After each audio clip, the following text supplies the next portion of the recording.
จ้าพ่อแม่พี่น้องวันนี้เดี๋ยวสิพามาเบิ่งใครบ่เคยเห็นอันนี้สาโทเนาะอันนี้คือทั้งมักที่เป็นข้าวดิบอยู่นะจ้ายังพ่อจะใส่ข้าวที่สุกลงไปยังมากเลยอันนี้คือกันอันนี้ก็ทำกันคือกัน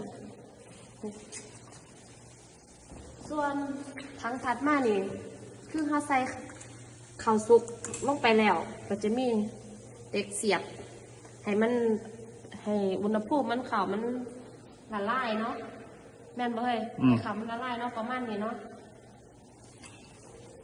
สองทางนี้คือถ้ามันยังเดือดยังสังเกตเบิ่งว่าถ้ามันยังเดือดอยู่สินี่อุ่นดินี่พี่น้องนี่อุณหภูมิคือยังใส่บ่ทันได้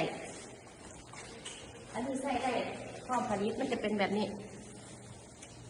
นิ่งแล้วก็สวยแล้วเขาก็เริ่มละเอียดแล้วนี่แหละจ้าพี่น้องสำหรับผู้ใดที่อยากหูเนาะข่าวประมาณนี้แหละค่ะเพราะว่ามาตื่นเบื่อลูกนะตื่นกันอีกแล้วเข้ากับบุหูเนาะบางคนก็ถามหาถึงส่วนผสมบางอย่างเข้ากับลูกบางอย่างเข้ากับบุหูเพราะว่าเขากับอ่านบ่ออกนะจ้าพี่น้องเป็นภาษาเกาหลีหมดอ่